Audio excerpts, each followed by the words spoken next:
Good morning, everybody. We are back to Big Man on Campus, and we are live NFL Week 8 podcast. My name is Jeff. They call me the Big Man on Campus, and I'm here as always with my co-host Ryan D'Amica, and we're back, Ryan, for another week in the NFL. Off a great week, 8-3 consensus plays last week. We talk about the good weeks. We talk about our bad weeks. Ryan, we had a horrible week 6 in the NFL. Come right back in week 7. Go 8-3.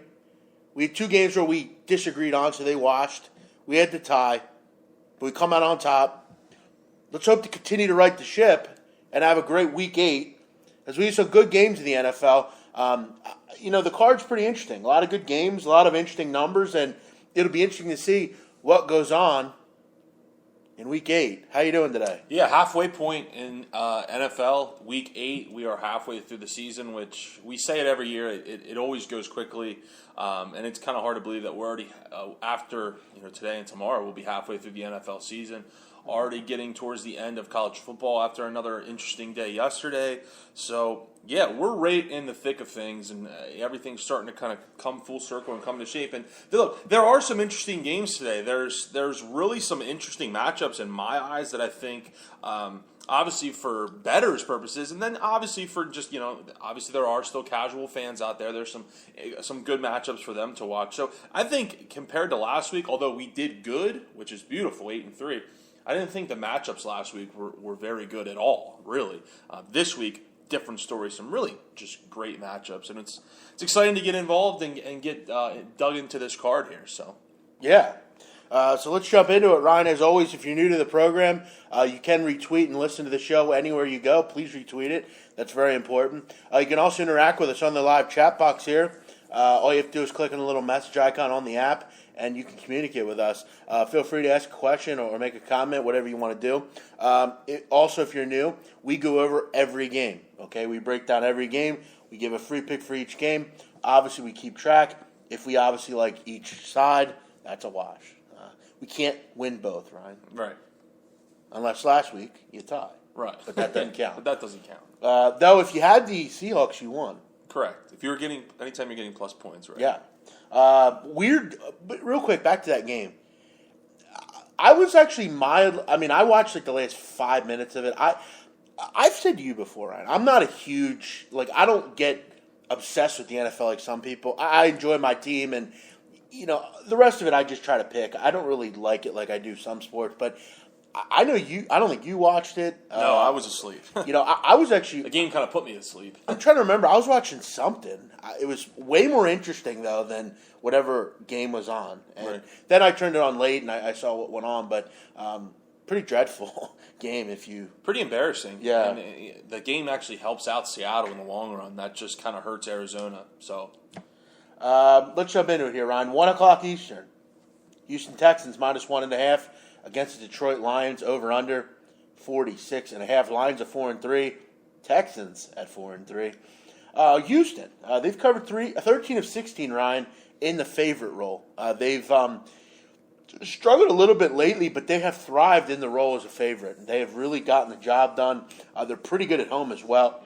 4-0 at home this year against the spread. And, you look at Detroit. I mean, they're struggling defensively, particularly on the road, giving up almost 30 points a game. Though they have won 3 in a row, and that's because Matt Stafford has played, his ass off. He's been some people say an MVP candidate. Just had a great year, but I think he'll struggle in this game. I don't really know that Houston defensively is a great matchup for the Lions.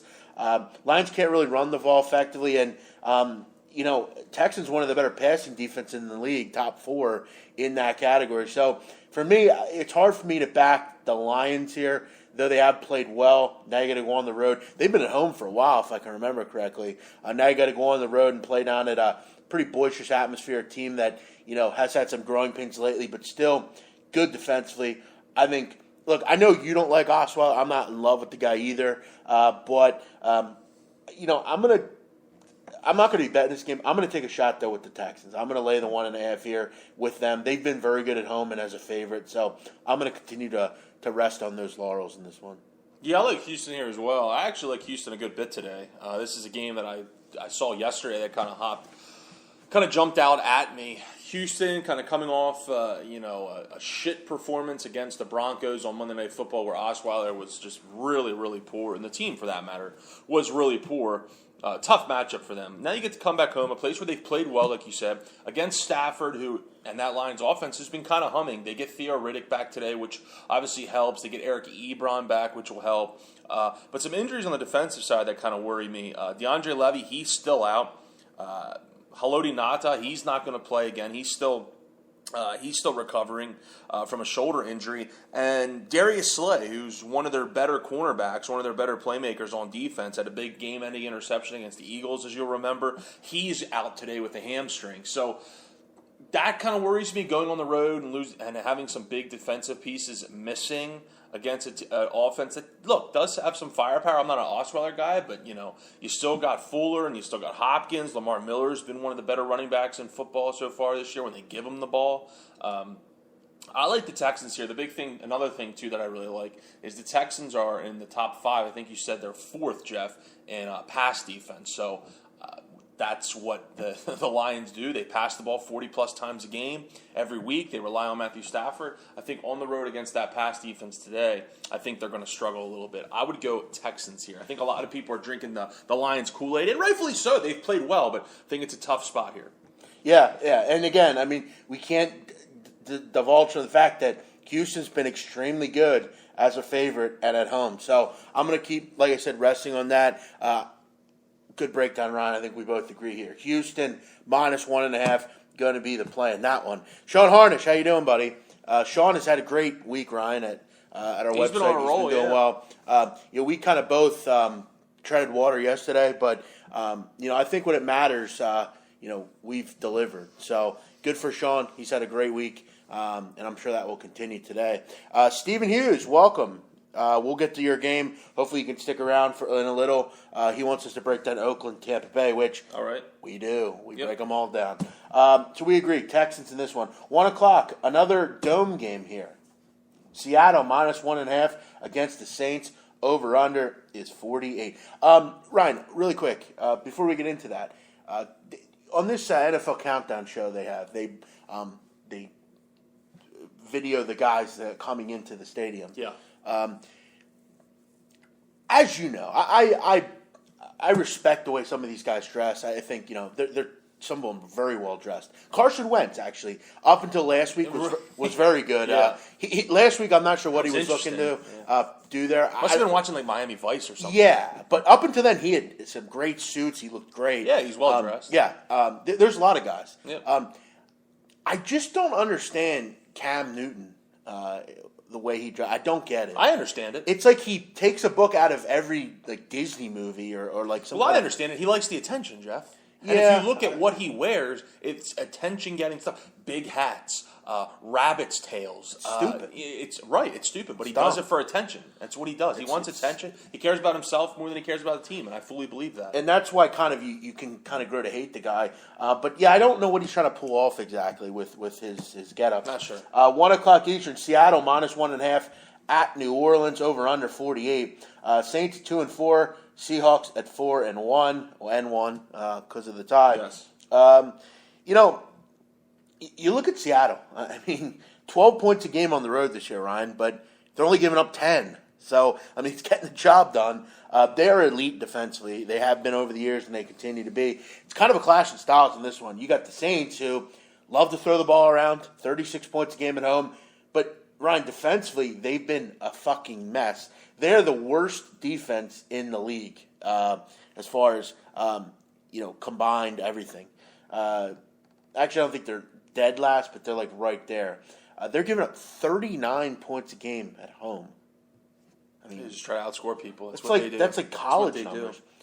The thing, though, here you got to look at is, one, Jimmy Graham's back, Ryan. Jimmy Graham has not been the same player since he came to Seattle. It's kind of odd. He was a Pro Bowl type of player in New Orleans. Yeah. Finally comes back. You would hope and think he'd want to have a big game here today. But look at the Saints, 11-3, Ryan, as an underdog. over the last 14. They've covered all 3 as an underdog this year. But, I just look at this and it's so – I hate betting against Seattle just because they're so good defensively. You look at what they've done this year against the pass. They've allowed a 300 or more passer twice. One of those was to Arizona. How did that work out? Yeah. They don't allow points. They bend but don't break. That's what Seattle does. And I look at the Seahawks against this defense. I think they're poised finally for a pretty big day. I'm not a big road team backer when it comes to Seattle, but I think in this spot, I think the clash of styles, the Seahawks will win that battle. And I think Jimmy Graham, for the first time in a while, will have a pretty big day. He's had a decent year, actually. If you look at some of his games, he had a couple 100-yard receiving games. Neither team particularly good running the football. I'm not sure that'll be a big thing today. But Seahawks need every game they can get to continue to win. I'm going to go with them here. Look, I like the Saints in any role, really, but this one. I'm not interested in betting on them here. I'm going to go with Seattle. Yeah, this is one of those patented kind of just weird NFL lines that looks too easy. Seattle looks really easy here with that defense. It's interesting, Ryan, but public actually backing the Saints if I've looked at it correctly. Look, I would go Saints too. I guess this is going to be one of them games we disagree on, Jeff. Seattle, look, I know New Orleans' defense has been really bad, but Seattle's offense has been really bad as well. They have no one really that wants to step out and make a play. Russell Wilson is extremely banged up. If I would have told you at the beginning of the year, 7 weeks into the season, that Drew Brees would have more rushing yards than Russell Wilson, you probably would think I was an idiot. But that's the case. Russell Wilson is just, for whatever reason, it's the injuries, of course, but he's just really banged up and not himself. And some big pieces on defense out today for Seattle. Cam Chancellor, he won't play. He's still out with that groin injury. And Michael Bennett, who actually was announced out a couple days ago, he's going to go ahead and have surgery on that knee. Was just announced this morning. He's going to be out 3 to 4 weeks going forward, so that's something to keep an eye on going forward. First, something to you, though, Ryan. What do the Saints have in the secondary exactly? I hear you, but Seattle not really a team that's going to wow you away with offensive weapons and offensive firepower. And I know this is definitely a game where they can get right, and if there's a chance to kind of break out offensively, it would be against the Saints. But I just think it's an interesting number, and the Saints at home and Drew Brees at home is usually kind of a safe bet, if you will. Not a game I'll get involved in, I'll be honest with you. I just think it's a weird line, and a lot of things can happen in that dome in New Orleans. But I would lean Saints. I would. That's the way I would lean. You look at Seattle this year. Put up 37 against the Niners. We know they're a bad defense. Put up 27 against the Jets. We know they're a bad defense. They put up 26 against Atlanta. So against bad defenses, they can score. And I think I hear your points there, Ryan. I mean, they don't have a great run game, does Seattle. Sean, though, likes Christian Michael today to have a big game. Yeah, I mean, they don't have much in that run game, so if anyone's going to have it, it'd be him.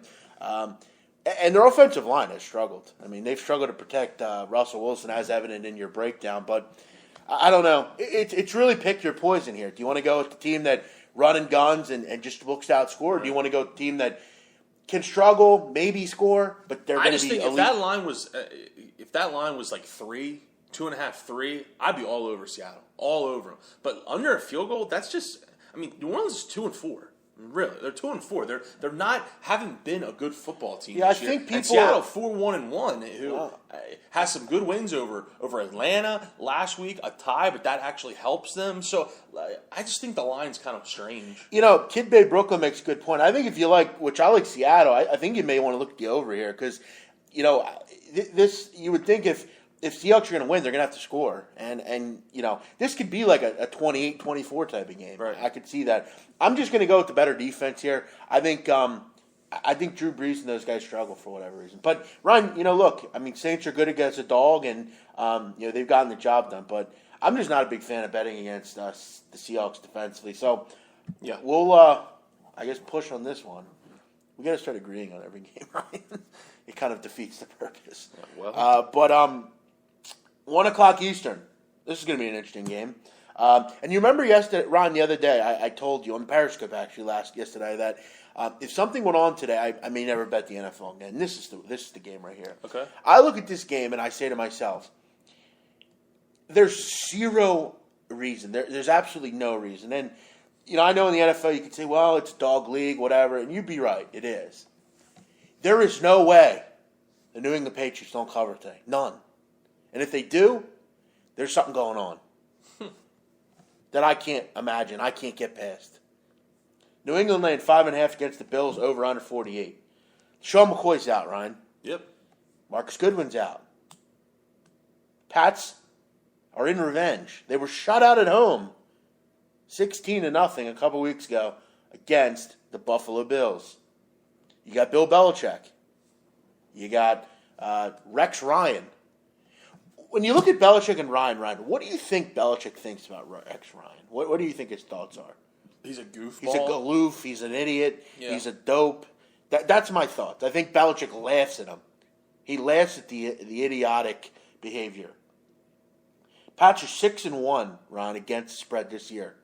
The one game they didn't cover, which one was it? Yeah, Buffalo. Correct. They lost. Correct. Patriots, we know the Bills love to run the ball. What little they may run today, Patriots 11th in the NFL against the run at 3.8 yards per carry. This is a steamroller game, Ryan. Line hasn't moved too much. The problem is 82% of the money is on the Patriots. However, I've noticed throughout the years, doesn't matter where they put the number with the Patriots, they've gotten the job done. They've been a public side for years. It will continue today. This is as Mike Brenner would say on SBR Forum, a shovel and wheelbarrow type of game. Wrap it up. What does that mean? That means you fill the wheelbarrow up with money and you roll it away. Oh, okay, never heard that one. Patriots roll 38-21. Yeah, I like the fact that it's a big revenge spot here. Obviously, in the first matchup, Brady wasn't there, and that was just. I believe that was the game.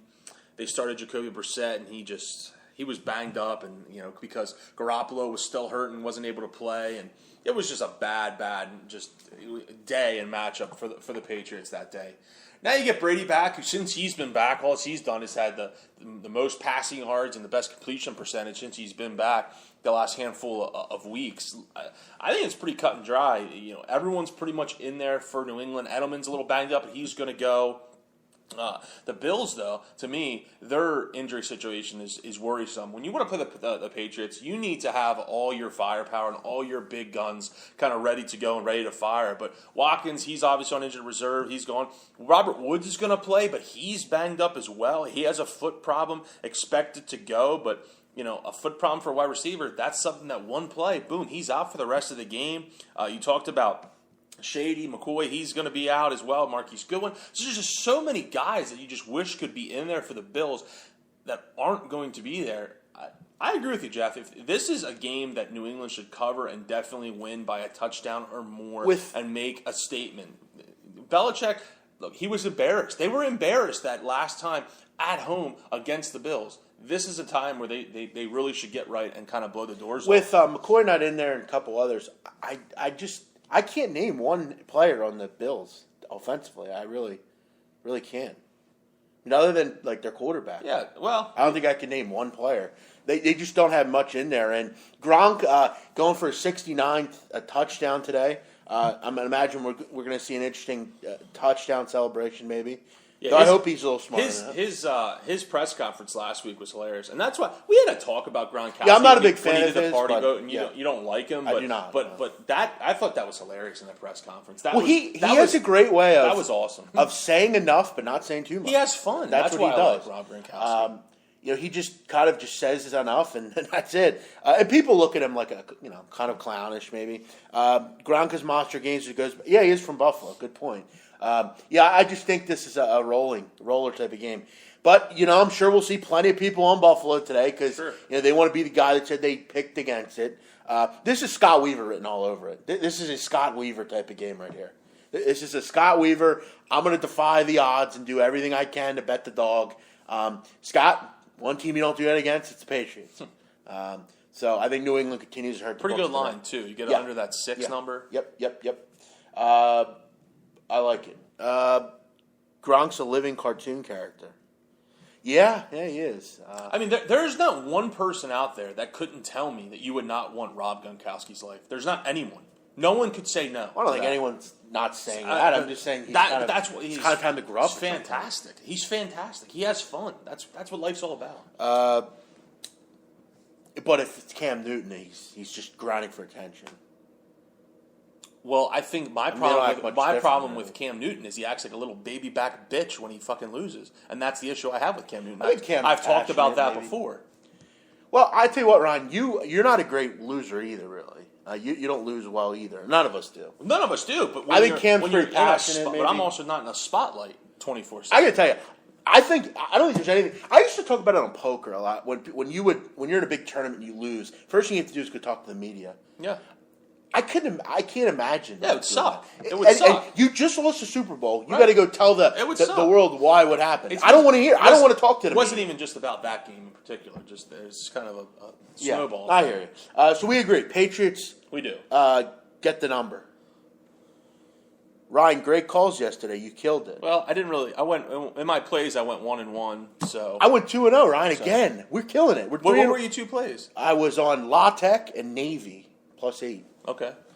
We went 3-1. So another winning week on the college football show, which we'll talk about a little bit later. My second play doesn't cover by 2 points, so close but no cigar. You were right there. They won by 42. So 40. Yeah, that was a rough one.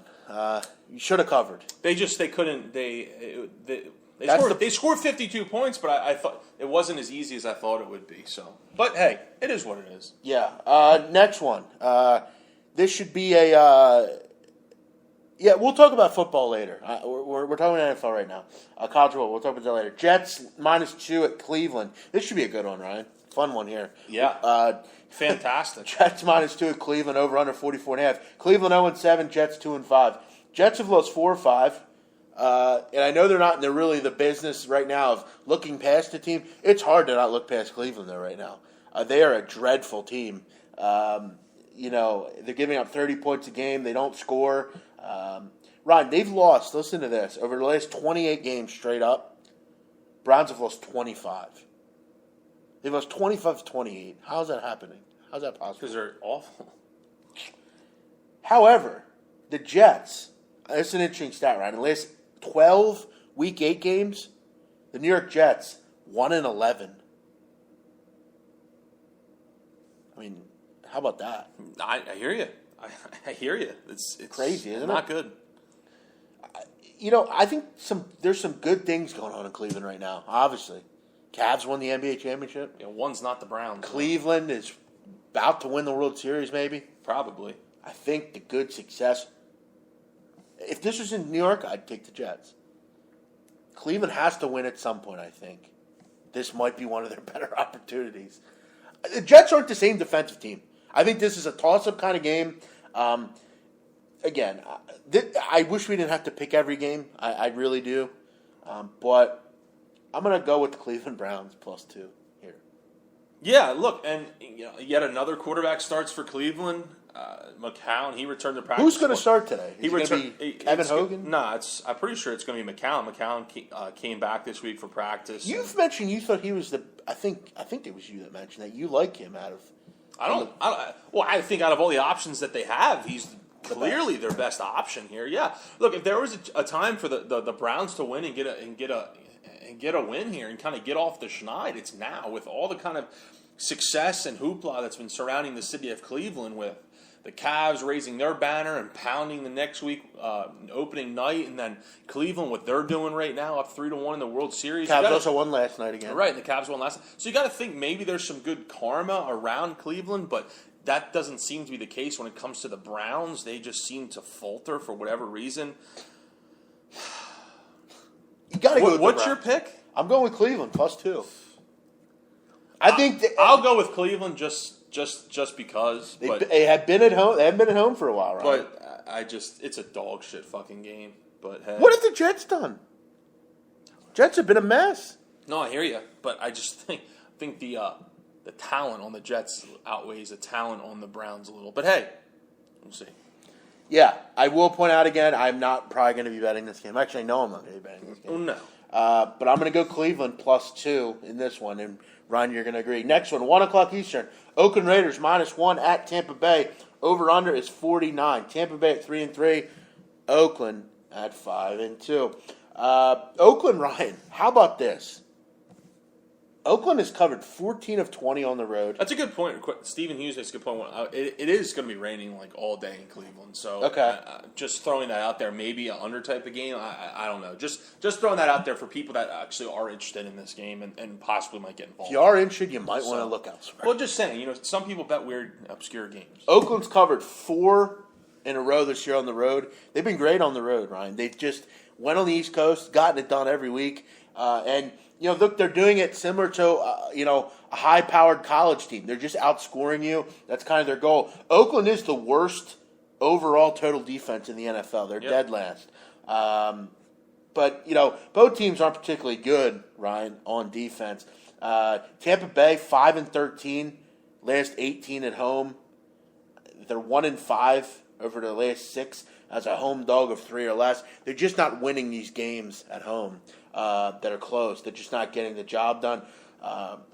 Jameis Winston, 9 interceptions this year in 8 games. I mean, plus you got to play a team now in Oakland that is +8 in turnover margin, good for second in the NFL.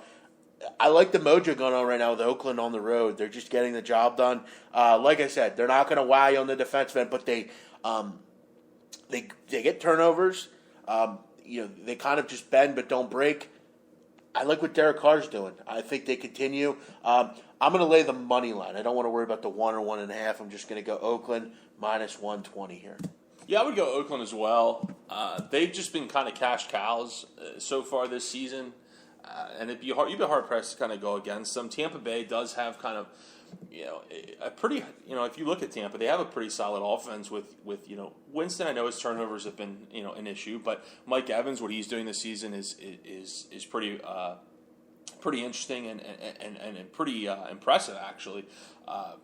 But Tampa Bay just, I kind of thought about looking at the over here just because it seems to, you talked about Oakland and their kind of inability to really stop anyone for that matter. I look at the games where Tampa has played, kind of teams that don't have the best defense in the world or have solid offenses going up against them. Against San Francisco, that game soars over. Against Arizona, that game soars over. Against Atlanta, that game soars over. So, as far as the number that will be in this game, so maybe you look at the over, but I would lean Oakland as well. Tampa Bay is a weird team, though, man. They 1 week they look like dog shit, and the next week they come out and they put up 40 points. So, definitely a weird matchup, but I'll lean Tampa here. Or excuse me, I'll go Oakland here. You want to give out over 49? No, I actually like that play as well. I'm going to give that one out as well. I'm going to go over 49. Okay. So we're going to go over 49 in Oakland. Let's double dip on that one and get the job done on both. That will kind of, make this one right. Okay. There we go. You like that one. Unless it loses. Right. Well, whatever. I like it. I'm going to go over 49 and Oakland money line. Okay. Next one. Kansas City Chiefs. -3 at the Colts. Over under 50. Another dome game. A lot of dome games this week, Ryan. Colts have covered 12 of 19 at home. They've won 4 of 5 against the AFC West. And Ryan, their dominance over the Chiefs has to be mentioned. They've won 11 of 14 and covered 11 of 14 against the Chiefs. Jamal Charles out again. I mean, yep. It's like really their only kind of major person out. Justin Houston as well, from what I understand. But Jamal Charles being out, Ryan, is like at 11 o'clock at night, it's dark. I mean, it just constantly happens. Right. Looks like Justin Houston's going to be in there, Jeff. He's not on the list of inactives for Kansas City. So, either way, though, this Colts defense, bad, we know. 29 points a game, one of the worst defenses in the league. And the Chiefs, Chiefs haven't been very good defensively either over the last 3 games, giving up 25 points a game. Both teams can move the ball. I think they'll be able to move the ball against both these defenses. Obviously when the Colts play, it's interesting because the Chiefs have played last 2 weeks, the Saints and now the Colts, 2 bad defensive teams. And last week it got over the total. Colts 6-1 to the over this year. I'm going to keep backing over here. I think Andrew Luck's starting to play very well. I think Alex Smith be able to move the ball against this defense. I'm going to go over 50 in this one. Yeah, I'd go over as well. Just something to think about, Sean. I know you probably already bet it and like it, but you'd have to think maybe Marcus Peters shadows T.Y. Hilton today, and Marcus Peters has probably been the best cornerback in football, leads the league with, I forget his exact number, but leads the league in interceptions. So just something to think about, Sean. I'm sure you already bet it, but just something to think about there, pal. Yeah, I would go over, too, in this game. I would slight lean to Kansas City here. Indy's just not very good. Not to say that Kansas City's world beaters either, but that's the way I would lean for a side. But yeah, look, points should be scored today, really. I mean, points should be scored. Anytime you get involved with an over with Indy, you kind of have to go in and thinking, this is the right side and this should hit because they are so poor defensively and because they can score points with Andrew Luck offensively. And inside on the fast track of Lucas Oil Stadium, I think this game should get over, right? And there's really no key offensive guys out for either one of these teams except for Dwayne Allen, who he seems to kind of play a game, go out, play a game, go out. So to me, that's not really anything to get to get up in arms about. So yeah, Jeff, I'll go over as well here. 1 o'clock Eastern should be an interesting game. Panthers -3 against the Cardinals, over under 46.5. Carolina off a bye, but they're 1-5. Against the spread this year. Arizona in revenge. Remember last year, Ryan? Carolina in the NFC Championship absolutely rolled them 49-15. You look at Carolina. I mean, defensively, they've been awful. Yes. I mean, terrible. Yes. Let me just break it down. Last game against the Saints, gave up 460 passing yards. 460. They allow 8.6 yards per pass attempt. That's the worst in the NFL. And they're allowing opponents, quarterbacks, over 101 passing rating. I mean, the numbers speak for themselves. I mean, I'm sick of hearing about the fucking bye. The bye didn't give you better players. True. Sorry. I mean, it's very basic, but it's true. Arizona, I know they couldn't get the job done last week, but defensively they were awesome. They've continued to be awesome. Carson Palmer should have a big day. A lot of good over trends here, but I'm going to go with the Cardinals +3. I think this is they're a better team. I don't think the Panthers are going anywhere fast. I mean, how many times do the Panthers have to continue to lose before we don't anoint them as very good this year? I mean, I don't think anyone they're would 1-5 anoint them as very good right now. I think that they're not a good football team. Point blank, their defense is awful. And the one thing, this was definitely a game that before I was going to make a pick, not a game I'm going to get involved in, but as far as the show goes, one thing I wanted to look at was wide receivers for Arizona. John Brown and Michael Floyd both were kind of nursing injuries this week, both in the lineup this week. To me, that is kind of the tipping point for me to say, hey, yeah, I'll lean Arizona here, coming off a game last week that I'm sure they wish they had and were able to win and get them back into that division race instead of tying and kind of giving the upper hand to Seattle there, especially at home. Now they go and face a defense that's just been really piss poor. David Johnson has been the best running back in football so far this year, has been fantastic. If you got him on your fantasy team, I'm sure your record's pretty solid. He should have a field day again today, not only running but catching the ball out of the backfield. Arizona. Yeah, I mean, at +130-ish on the money line, looked like a pretty good play as well. But, just because it's on the road, maybe take the points here. But, I like it. I'm going to go Cardinals +3. 4:05, let's jump to the 4 o'clock games, Ryan. Broncos -3.5 against the San Diego Chargers, over under 43.5. Line open 6.5, Ryan. It's been bet all the way down to 3.5. Public liking the Chargers in this game. Yep. A lot of people like the Chargers. However, though, Broncos at 4. That's what they do. They cover. Yes. It seemingly. Seems that way. Interesting, though, Ryan. 7-0 San Diego's a road dog, 3.5 to 7 points over the years. So, I mean, you pick your poison there. Both 5-2 against the spread this year. No C.J. Anderson for the Denver Broncos. Right. Devontae Booker going to play. How about that? He's played well. If he can just hang on to the football, I think he might have 2 fumbles this year, maybe only 1. But that was an issue for him at Utah. It was. As long as he hangs on the ball, he's running the ball well, and I think he's definitely could be a staple going forward for this team in the next few years. This is a tough game for me. Defense, though, is key. Denver 16.7, San Diego 26.4. Almost a 10-point difference there in defense. San Diego, we know, struggles to get stops, but Phillip Rivers has had a great year this year. You wonder, when will the magic run out with no weapons? I think it ends here. It's hard to beat a team twice, especially on their field. Super Bowl champs, revenge, payback. Give me the Broncos. Yeah, I like the Broncos as well. I'm not really a huge believer in San Diego. They've lost some close games, but those are the games bad teams lose. If you're a good team, you find a way to win those close games. That's kind of that's just the way it is. I mean, you hear that all the time.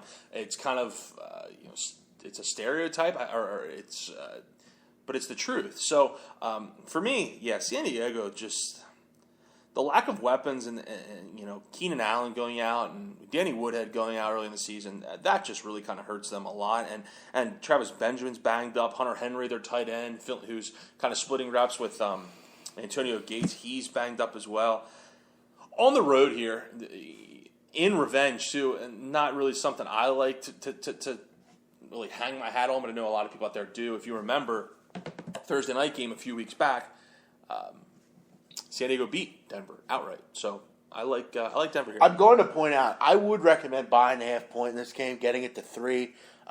This could end 27-24. I mean, I hate betting 3.5 as a favorite. So I'm going to recommend to buy to 3, and that's the play I'd recommend here. So I'm going to say, and that's the play I'm going to give out. You would agree as well, Ryan, clearly in this game? Yes, I do. Even if it's 130, I think the half point could loom in this game. But, I get the feeling Denver will do enough to get the job done here. Interesting day today, too. Only 2 4:00 games. I think that's kind of interesting. Not sure. I couldn't tell you last time I've seen that. As far as that's concerned, I don't really mind that because I always key in on one. I actually prefer now to kind of watch one game at 4 o'clock, and I'm going to watch this 4:25 game. So I don't really care about the other game. I was going to say both games are pretty interesting matchups. Yeah, I have no interest in Denver, San Diego. I have a lot of interest though in this next game. And I actually may watch this, which is kind of interesting. Atlanta Falcons -3 against the Packers, over under 52. Both teams trying this year have been very good against the spread. However, we talked about it last week, and it came to fruition, Ryan. Atlanta does not win as a favorite. I mean, they're 3-15 over the last 18 as a favorite. Let me say that again. They're 3-15 in their last 18 as a favorite. I mean, they've not gotten the job done in the favorite role. But you look at Green Bay, and they are absolutely ravaged in the secondary. They're going to put out some third stringers today, I think. And that's not good news facing Matt Ryan. This offense has been humming. They've been humming. This guy, man. They've been humming against, poor defenses. I mean, they've just been ravaging it. But they're bad defensively, Ryan. You look what Atlanta's done at home, 32 points per game defensively. You have to think Aaron Rodgers might have a big day today, finally. No Randall Cobb today. Yeah, he's out. Jordy Nelson. It's a pretty big weapon there that he doesn't have. So yeah, it's tough. Rodgers has had a tough year and not a lot to work with. But I still think they can score today against this team. Atlanta rocking offensively. I'm going to go over 52. I think I think Green Bay's good for 24 points. I would go over as well. If I had to pick a side, look, I would lean to Atlanta. I know it hasn't been good, but Green Bay doesn't have that same kind of mustard or flair or whatever kind of term you want to throw on them. They just don't have that same kind of pizzazz that they've had in years past. Aaron Rodgers seems to have come back down to earth a little bit. Losses against Dallas at home.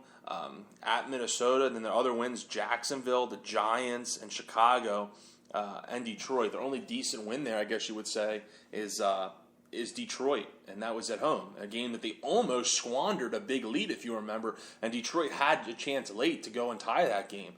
So Green Bay, to me, is just they're just, I don't even know. I'm not sure how to even describe it. But I would definitely go over here because they should be able to at least score. Devontae Adams has kind of stepped up the last couple weeks, and maybe he'll fill in that role that Randall Cobb has will leave out there today. So, and like you said, they still got Jordy Nelson, who is clearly Aaron Rodgers' favorite target. So, no Eddie Lacy either, but. In the dome against that defense, they should be able to score some points. And it seems like Atlanta, Christ, they score 30 points every week. It seems like with the weapons that they have and the firepower that they're throwing out there. I mean, at Seattle, they scored 24 points. That's impressive.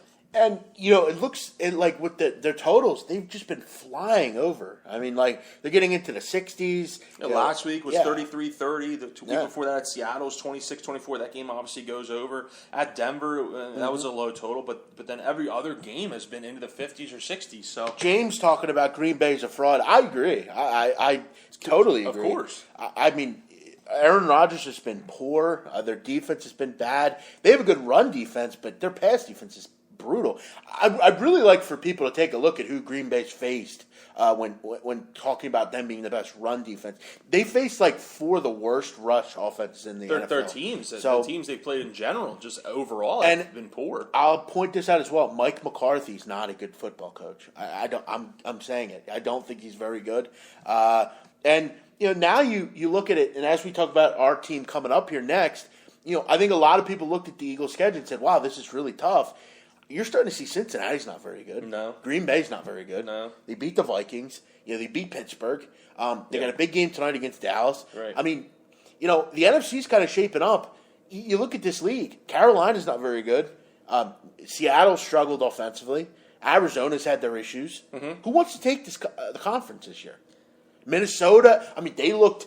At the end of the day, they're very average offensively. I mean, there's no team in the NFC that really seems like. Yeah, I mean, you look at the NFC. Vikings, Cowboys both sit there at 5-1. Seahawks at 4-1-1. To me, if it's me right now looking at the best team in the NFC, either Cowboys or Seattle, whoever you like more there. That's the way I look at it, really. So, Jeff's taking a phone call here or a voicemail, I guess. Yeah, so, I got a voicemail. I'm sure that's always interesting.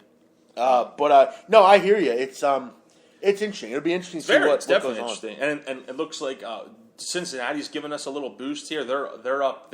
They've put up 13 points already in the third quarter. They're up 20-10 over Washington. So, look, that obviously helps the Eagles. And depending on if anyone bet this game out there, so 20-10 currently. Is there a London game every week or what? There has been the last few. This is actually the last one of the year. So Good. So we go over 52 in this game. Yep. I think it's a pretty good play. A final game, 8:30 Eastern. Cowboys -5.5 against the Eagles. Over under 43. I know we'll be intently excited about this one. Let me break down around a couple stats here. sure.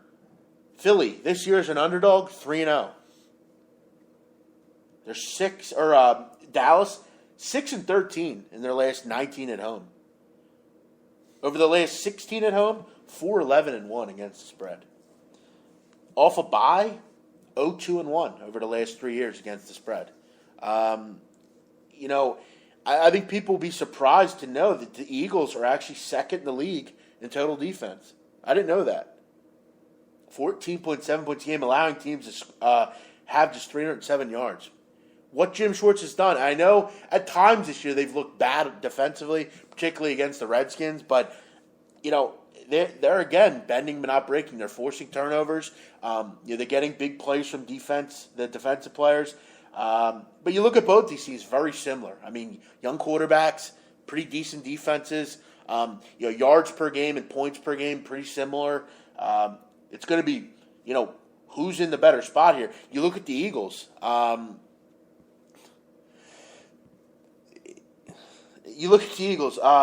In Dallas Stadium, in Jerry World, since it opened, they've made 7 trips, and they've won 5 of them. Last time the Eagles lost against Dallas at home, right when Dallas was at home, 12-24, 2011. And the dog has covered 6 of 7 in this matchup. Ron, I've talked to you before. I'm a little bit more pessimistic about this team than certain people are. I like the Eagles here, though. I think this is too many points. I think this game is a knockdown, drag-out type of game. I think it comes down to one or two final possessions. Look, I like the Eagles against good teams. I think they come to play when they play good teams. We've seen it this year. Against poor teams, they're not as effective. I think 5.5 is too many points here. I do. I think the Eagles can win this game. I think Carson Wentz, he needs to be better. Their offensive line has to play well. Vitae has to continue to kind of just be good enough.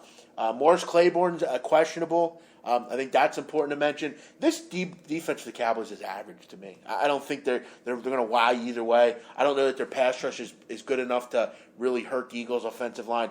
If they could just bottle up Ezekiel Elliott, which is easier said than done, they're a pretty good run defense for the most part. I'm going to go with the Eagles here. Yeah, I've kind of been pretty good as far as my gut feelings for bigger games this year. I said the Eagles would beat Pittsburgh. I said that they would win last week. I had a gut feeling with that one. I'm on the negative side here. I don't have a good feeling about this game tonight. I don't think they'll win. Will they cover? I don't know. I'm kind of on the same wavelengths as Matt Weeks here. He says he's thinking about the over. I kind of agree because if it's 24-20. The game goes over and you hit. That's kind of a low number to me. I think maybe early it's kind of like a boxing match where both teams are feeling each other out and the dink and dunk kind of offenses that both teams like to kind of do that people say. For me though, it's going to be whether the Eagles can stop Ezekiel Elliott. If they can't stop him and bottle him up and hold him to about somewhere right around 90 yards for the game, that's. If he gets around 130, 140, which he's been averaging the last 3-4 weeks, that's trouble for the Eagles.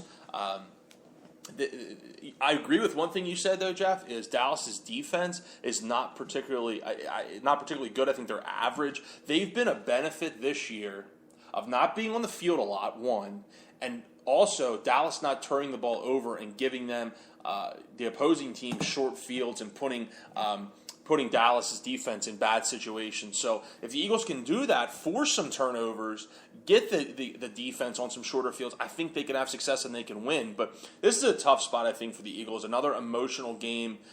Peterson has been good, and the Eagles have been good in these kind of big matchups. But for my pick, Jeff, I'm going to go over here. I'm going to go over the total. All right.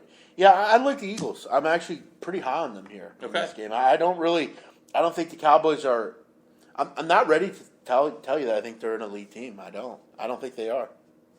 I think the Eagles will win tonight. And learn a lot. We'll learn a lot from both teams tonight. And I think Eagles have to really seize the moment here. I mean, we talk about it all the time with this team.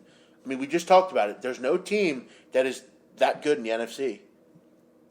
The Eagles, we thought maybe it was I'm still not sure about them. I really aren't. I'm not. I'm not really a big fan of their run game. I don't think they have anything at receiver.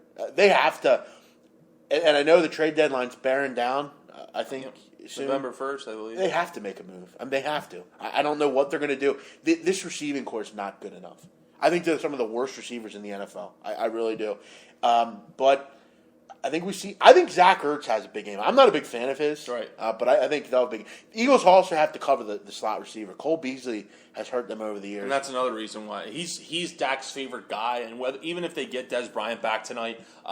He's not going to be on the I think that Cole Beasley's still going to be kind of the number one guy. And with Ron Brooks out and Malcolm Jenkins covering Cole Beasley, look, this is not going to be his first time covering Cole Beasley. If you remember last year, he was forced into covering Cole Beasley and really kind of struggled against Cole Beasley last year. So that's just a few reasons why I'm just not feeling the Eagles tonight. Yeah, I will. So let's break down our picks, and then we'll just chat a little bit about college. Sure. Eagles plus 5.5, over 43, over 52. Packers Falcons, Broncos -3. We're going to buy the half point. Cardinals +3. Chiefs Colts over 50. Texans -1.5. Seahawks -1.5. You like the Saints, so that's a wash. Patriots -5.5. Cleveland +2. Oakland money line and over 49. So a lot of picks there, Ryan. Let's see how we do. Hopefully we have another big day. as far as just wrapping up everything yesterday with the college ranks, another kind of fun day. Did see a couple big teams go down as far as in the top 10, as you will. There were some scares. Louisville had a scare, Ryan, against Virginia. They did enough there to get the job done and win. Washington had a scare from Utah. They get the big punt return late and get the job done, so they continue to march along, do the Huskies. Clemson, they have a scare, pull one out of their ass again. I think we can agree Clemson's not that good. I mean, I don't know how to say it. I think their defense is extremely vulnerable. Looked so good last year, but I don't think it's very good this year. Florida State gets in the number, which I think we both agreed with. Though I wasn't as into it as I was later in the day yesterday. Me neither, no. I actually ended up staying away from it. But, as far as that's concerned, Alabama was off. Michigan won again. Clemson, all the teams that needed to win did. They did. Correct. You had Texas A&M, they had a cupcake. Nebraska, though. Nebraska-Wisconsin, great game there. It was. Nebraska stays within the number. That number was ridiculous, honestly. 9.5. Mm-hmm. I'm not sure what the line maker's seen there. But you kind of a business as usual game yesterday. Yeah, look, there wasn't really anything that kind of surprised me. I guess the only thing that you could say that really surprised me, and it didn't really even surprise me, was Ohio State again. Just looking vulnerable and looking lackluster again. And, at some point you have to kind of wonder, is this who they are? Are they just not a national championship caliber team, or is this something that they can fix and kind of get back on track? Only winning by 4 at home to Northwestern. Now look, Northwestern, you can talk to almost every Big Ten team in the conference, and Northwestern is a team that they'll say they do not like playing every year. For whatever reason, they get up for big games and they play well. But if you're Ohio State, after the loss last week, you get to come back home and again just they're tied late with about 6-7 minutes in that game, and credit to them for driving down the field and scoring. But it's just another game where you just kind of scratch your head with Ohio State. So for me, I guess if you're talking about big takeaways, that's one. I think what Washington did is impressive. I think that's an impressive win to kind of go into Utah and find a way, because it was hard fought. It was gritty. They didn't have their best game offensively or defensively, I guess, for that matter. And that's a game where a lot of teams go in there to Utah and kind of crumble. Credit them, though, for finding a way to win and holding serve, and they'll be in that college football playoff. They'll be one of those 4 teams come Tuesday when the show and the rankings are released. So it was a stop the bleeding week for several teams. Oregon, Stanford, and Notre Dame all get wins, which I guess saves them. Texas also, maybe for another Charlie week. Strong, yeah. Ryan, do you happen to know who leads the Mountain West? Who leads the Mountain West now? Wyoming? The Wyoming Cowboys lead the Mountain West. I believe it. East Division. After winning last night, yes. San Diego State actually is the best record, but Wyoming beats Boise. Yep. Boise just continues to falter. I told you, they beat themselves, 15-point favorites. They lose outright to Wyoming. Big win for the Cowboys. That Cowboys team last year was awful. I mean, they were really bad. Craig Coffin's team, though, is playing well. He's had a great year for them. Ryan, I want to play a little game before we go here. Okay. And we're kind of... Last thing I want to say, too, Jeff, one thing that I know you'll like before we get into your little game is they've got to be happy in Kalamazoo this morning. Mm-hmm. Western Michigan. Right. They run the table. They get that New Year's Day bowl. They will get the New Year's Day bowl. And I want to point out, Maction begins Tuesday. They host Ball State. Right. Which they should beat Ball State. There's nothing better as a team when you're idle and you benefit. Western Michigan idle, yet they benefit because Boise loses. And now if they run the table, they're going to get a New Year's Day bowl, which I hope they do. I hope they get one of those bowl games because I think they'll be fun to watch. Kind of like Houston last year when they knocked off Florida State in the bowl game. Western Michigan, I think, capable of doing that. Yeah, I'm a big Fleck fan. I know personally you like them as well. You look at Western's schedule the rest of the way. Ball State. Toledo's the only really Ball State. one you could really right? Ball State, Ball, Kent State, and Buffalo. Yeah. And then Toledo. And Toledo, What they did. See, they got crushed by Ohio the other night. So Western should coast, but PJ Fleck's smart enough to have them where they don't coast. Quickly, Ron, a little game. I thought I'd come up with this. I want you to create, and we'll go through each position, quarterback, running back, receivers, and defense. I want you to create your all-star college team. Basically, we'll start with quarterback. Okay, you pick one quarterback in the country to put on your team to lead you to victory. Who do you take? And it can be any quarterback on 128 teams. And why? That's interesting. It's a pretty cool little game you're doing here. I would go. Do you go Mahomes? Interesting. No. Well, no. I'll go, and I know you probably won't like it. I know you won't like this, but I'll just do it for the sake that he's a winner, and he seems to always kind of when the team needs him to drive down the field and score a field goal or get him into field goal range or score a touchdown, he seems to do it. I'll go to Deshaun Watson right now. I will. I'll go to Deshaun Watson just because he is a winner. And granted, he made some mistakes last night, but when it counted, when the team was down 8, he was able to score 10 unanswered points or 11 unanswered, whatever it was, and get them a win on the road in a game that they needed, in a game they had to have. And he did it against Louisville, and just time and time again, he seems to show up. I don't hate that pick at all. I think that's a great pick. Okay. Because I think he adds both elements. And that's another reason, right? And the kid, look, he's a great talent. I look at the fact that he does get injured quite frequently, but does he?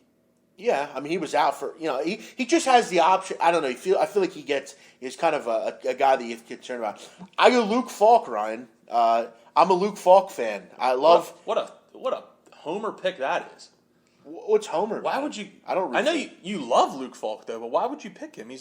Because I think he's elite. I mean, he's a fantastic quarterback. Okay. He had a great game last night. He's a tough kid. He gets hit a lot. He's tough. Dude, there's no quarterback I'd rather have on my team than Luke Falk. I know he's tough, but he's had a great year and a great career at Washington State.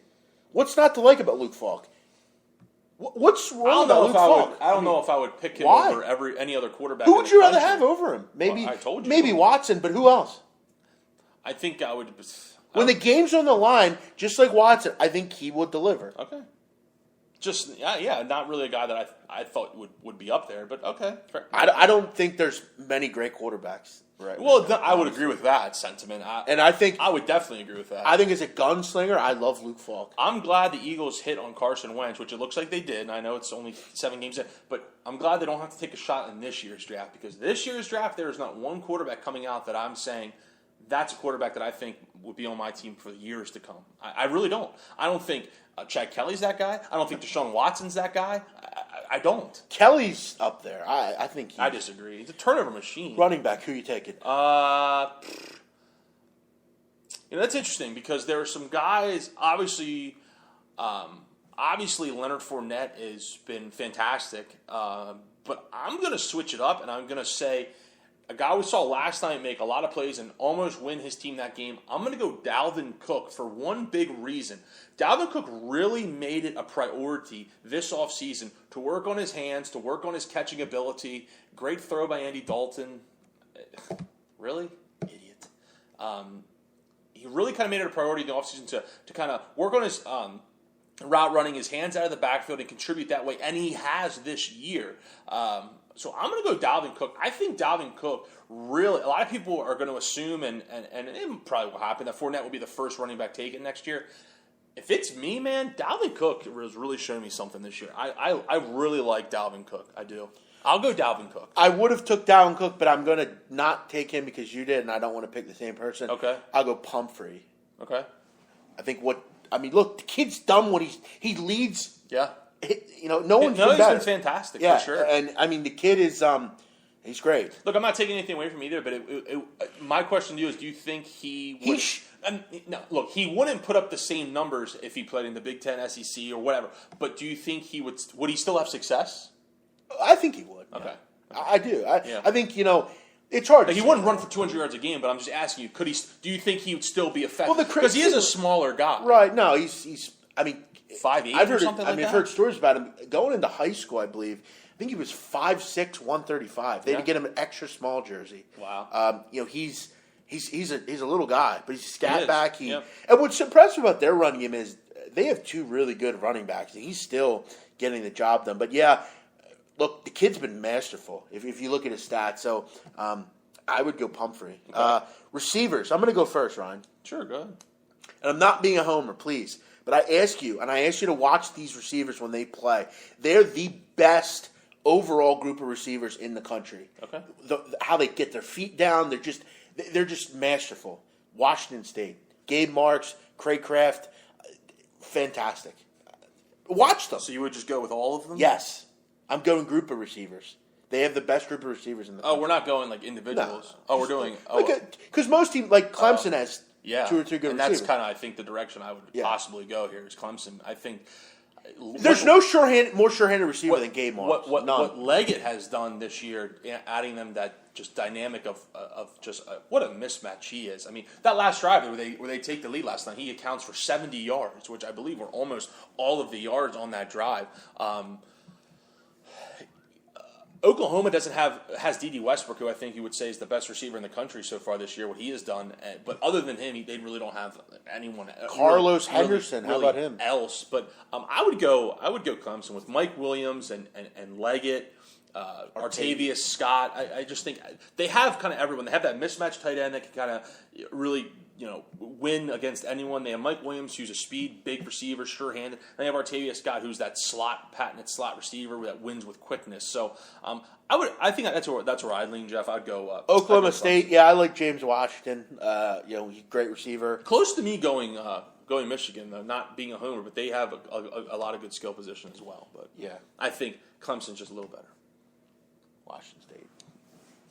Gabe Marks, Craig Kraft, and Luke Falk. And they won again last night. They did. Came down. They were 21 points down in that game, right? Didn't cover, though. Who cares? They got the job done. And that's what Mike Leach cares about. Defense. You know where I'm going. I don't need to explain myself. Okay, I'll pick someone different. Michigan. That's where I'd go. I don't know how. I'll go. And special teams. Defense, special teams. They're tops in the country, and stats speak for themselves. I'll go Washington. So, okay. I like their punt returner.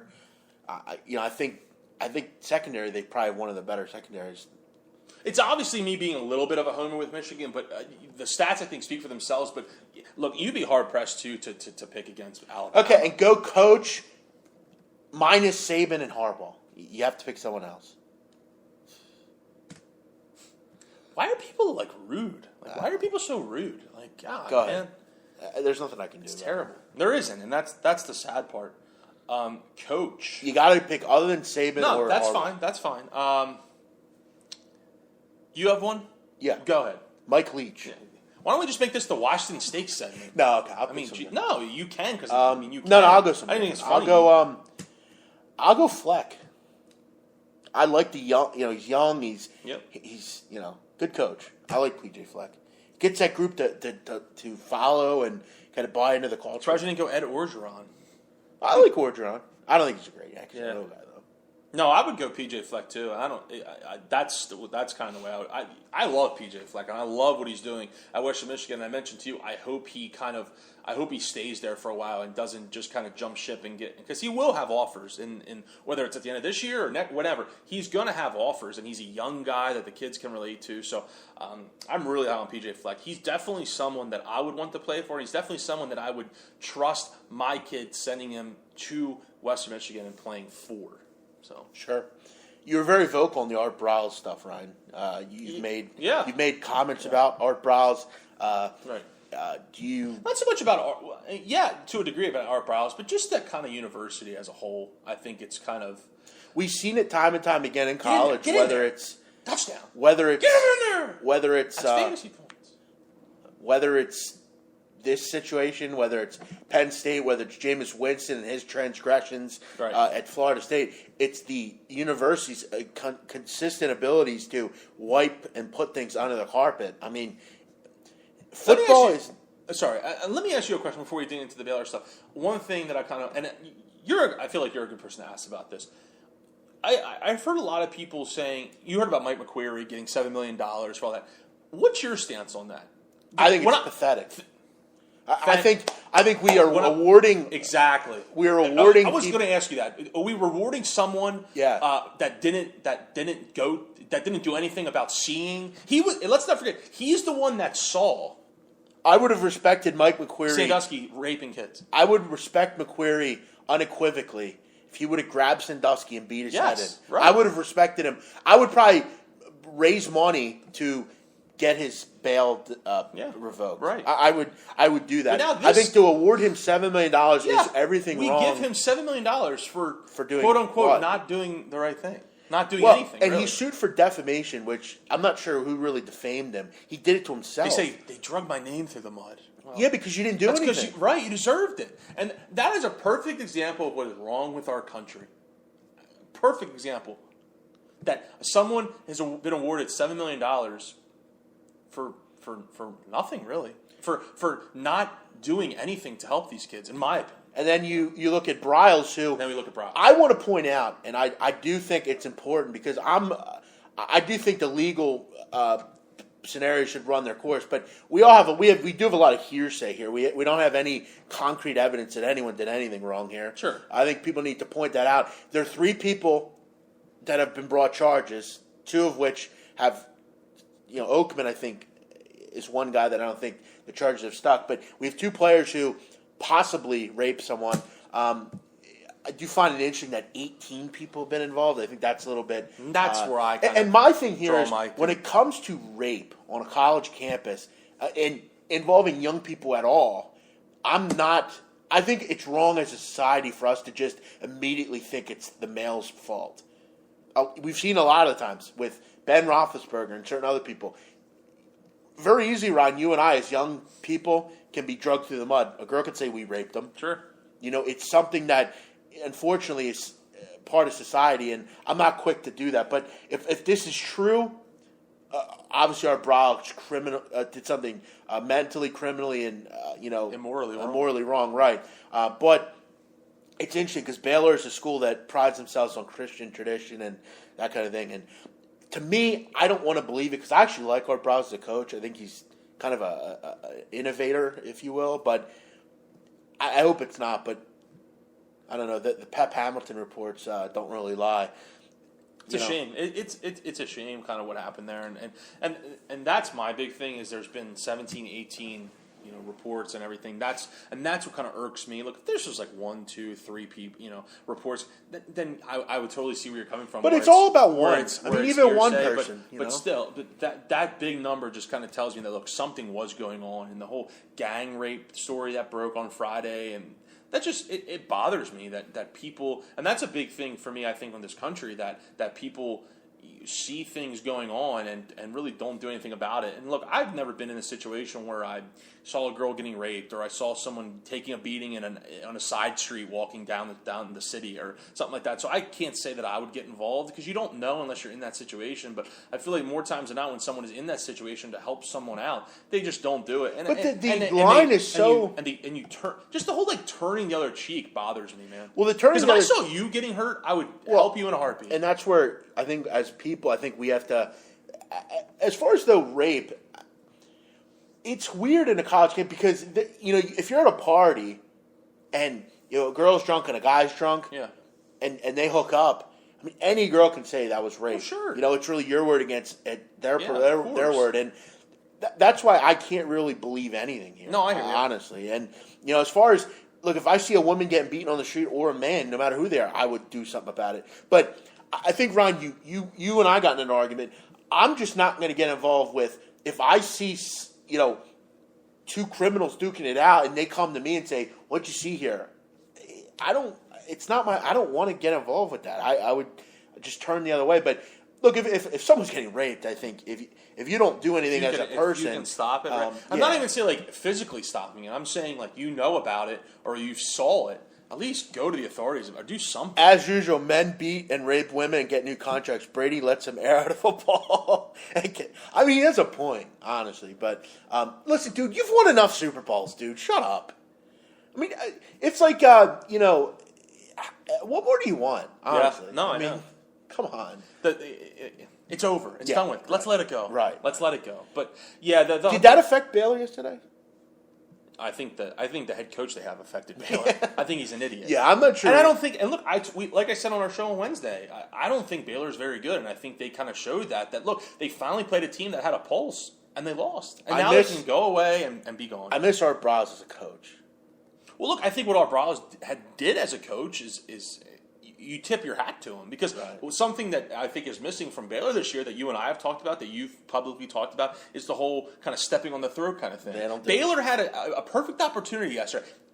If Art Browse was a coach yesterday and Baylor was up, I think, what were they up, 9, 10, 11, somewhere in that range, that game's over. You're pressed. That game's probably over. You need one more possession to kind of go up 17, 18 points, and that game's over. Coaching, to me, is a downfall with Baylor right now, because they have talent. Coaching is a downfall. You should not be betting on first-year coaches. I'll say it again. Whether it's Mike Norvell at Memphis, whether it's Jim Grobe at Baylor, whether it's Tyson Summers at Georgia Southern, whether it's Willie Fritz at Tulane, you just can't bet new coaches. They don't get their job done. They're passive. They don't want to step on throats. They don't want to ruffle anyone's feathers. They're too worried about what everyone else thinks. Jim Grobe's friends with everybody. He doesn't want to hurt anybody's feelings. Yeah. Yep. Baylor Texas wanted it more. I agree. That'll be that's it. kind of the reason why I kind of like Texas, just playing for Charlie Strong, and how quickly has the Tom Herman kind of coaching hot seat carousel kind of gone away, right? Tom Herman's still a good coach. I mean, I'm not. Yeah, but are you ready to give him the keys to a Big 5 team? Well, let's see. Well, let's a look. Power 5 team? Yeah, I am. You would? Yeah, I am. I think what he's done the last. He won yesterday. I hear you, but I think what he's done the last couple weeks has kind of been a little head scratching against teams that ultimately he should beat. Is Tom Herman not a good coach? If you're Purdue, do you not hire Tom Herman? In my opinion, though, whether you're to be a coach at a Power 5 school, you can't be a good coach. You need to be a great coach, because I think you see coaches like Brady Hoke, James Franklin, that good coaches. I don't think they're great coaches and are ready to lead programs. Well, that's pass interference, Ryan, but listen, that's a catch anyway. Vanderbilt, Purdue. What about them? Yeah, they're bad programs. They'd be happy to have Tom Herman. Happy to have him. Right, but would Tom Herman go there? No, probably not. I'm just saying. I don't think he should leave Houston. I think Houston's a good option. We agree on that. I think Houston's a very good option for him. I wish there were more coaches. Tom Herman, Flack, like we talked about. Matt Rule did it. I wish there were more. Matt Rule is doing it. He was offered Missouri and said no. Right, and I wish more coaches would do that and say, "Look, I made a commitment here. We're doing something good. We're building it in the right direction." And I wish they would just stay there and kind of work with these kids and continue the bonds that they made and just build something special. If he does leave, I would say maybe at this point, I don't think he will leave unless it's a great opportunity. I think one place he might leave, I think it'd be a decent opportunity. I think Barry Odom's gone at Missouri. He that is not work. That program's terrible. I would go there. Missouri? Yeah, I would go there. I think you can rejuvenate that program. Yeah. I think in that area of the country, I think you get a lot of Missouri. I mean, no one's going to Kansas or those kind of teams. I guess you have the Big 12 there, but you get into the SEC. Yeah. You have a decent side of the conference there. Missouri might be a spot I would look to if I was a coach like that. It's interesting. It's interesting if you would take a job at a place like Missouri where that conference is so. But Houston's not going to. They're not going to be able to win anything. That's the problem. Right, but I think you can make the same sentiment for Missouri. I mean, what can Missouri? I mean, they have to recruit against Bama, against LSU, against Florida. I mean, against teams that just constantly have the number one recruiting classes inside the top 10 year after year, and that's the only thing I kind of wonder about and worry about. But I mean, you've seen over the years they've put out a lot of great defensive players. Put out Jeremy Macklin. Put out they put out Michael Sam. Yeah, sure. They put out they put out some guys. So I would go there if I was him. Yeah. They're going to need a coach. So. Sure. All right, guys. Everyone have a great night. We'll head into Week 10 in college football next week. Yep. Wednesday evening, we'll talk about that. We have NFL here, Ryan. So I got a good game brewing here. So finally a good London game. How about coming that? down to the wire here. Hopefully Cincinnati can get a win here. Everyone have a great night. We'll see you next time on The Big Man on Campus. Have a great day. Bye-bye.